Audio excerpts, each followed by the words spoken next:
भारी बरसात के बाद अब किस बात को लेकर बढ़ रही है चिंता? क्रेडिट कार्ड को लेकर क्यों बढ़ रहा है जोखिम?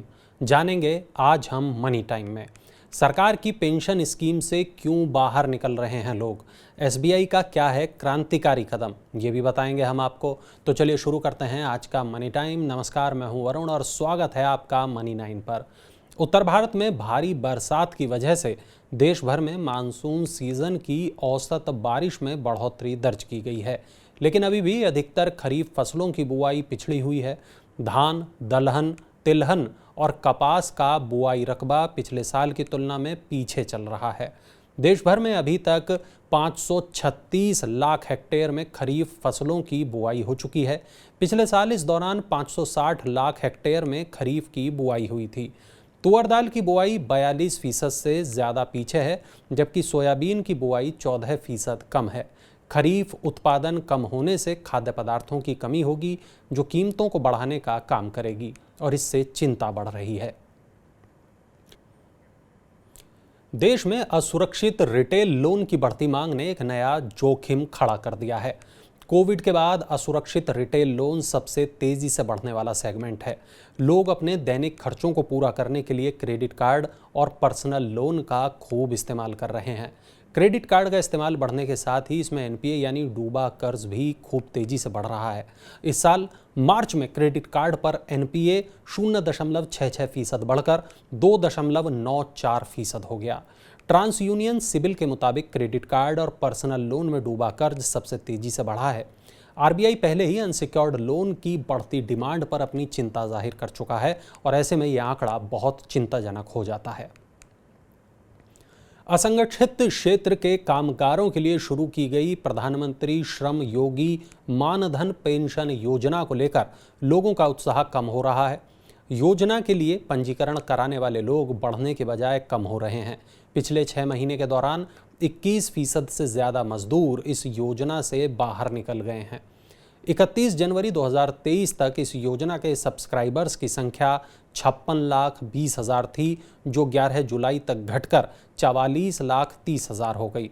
ऐसा कहा जा रहा है कि बढ़ती महंगाई की वजह से श्रमिकों का खर्च बढ़ गया है, जिसे पूरा करने के लिए वो पेंशन योजना में योगदान बंद करने पर मजबूर हुए हैं।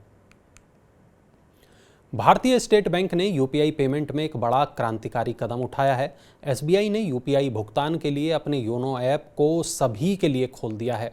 अब अगर आपका एसबीआई में खाता नहीं है, तब भी आप योनो ऐप की मदद से यूपीआई के जरिए भुगतान कर पाएंगे। योनो मोबाइल ऐप पर यूपीआई सुविधा का उपयोग करने के लिए एसबीआई बैंक में खाता होना ज़रूरी नहीं होगा। अब किसी भी बैंक के ग्राहक योनो एप्लीकेशन के नए वर्जन से पेमेंट की सुविधा हासिल कर सकते हैं। भारतीय शेयर बाजार में विदेशी निवेशकों की निरंतर खरीदारी जारी है। शुक्रवार को एफआईआई ने 2,636 करोड़ रुपए के शेयर खरीदे। विदेशी निवेशकों की इस खरीदारी से बीएसई सेंसेक्स पहली बार 66,000 अंक से ऊपर बंद होने में सफल रहा। एनएसई निफ्टी भी अब तक के उच्चतम स्तर पर पहुंच गया। सेंसेक्स में आज 502 अंक और निफ्टी में 150 अंक की तेजी आई है।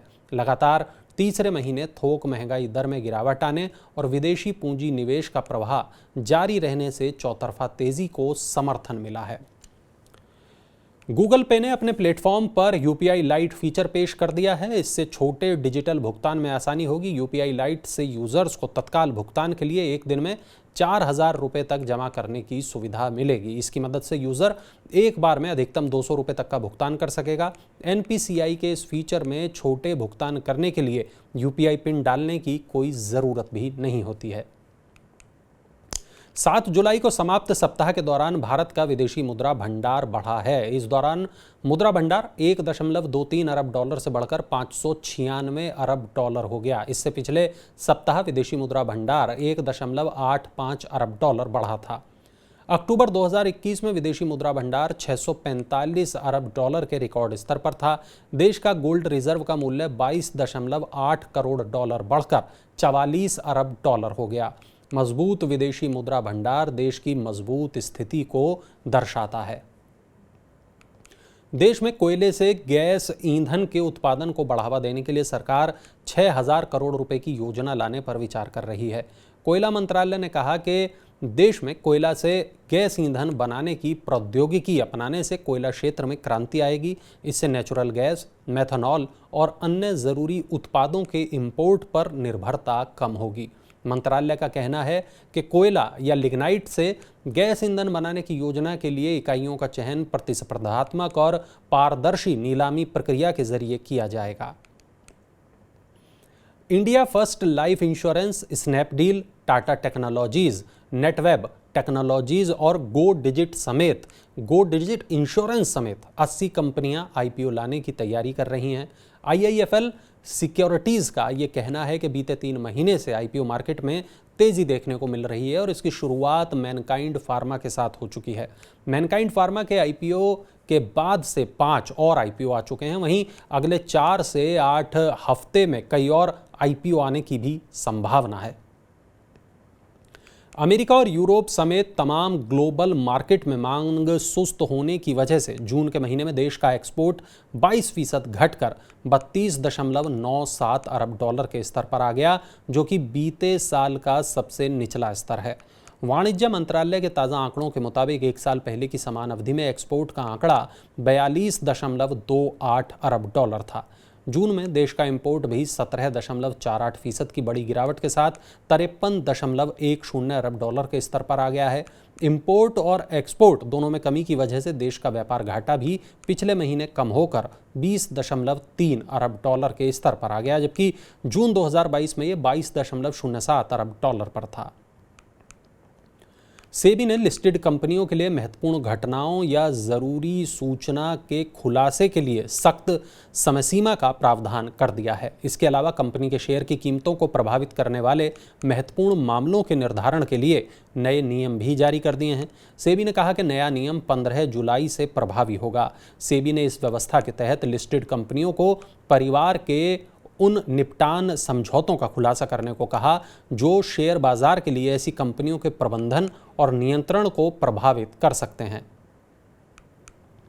चैट जीपीटी को विकसित करने वाली कंपनी ओपन एआई के खिलाफ अमेरिका में जांच शुरू हो गई है। इस पर उपभोक्ता संरक्षण नियमों के उल्लंघन और गलत सूचनाएं देने का आरोप है।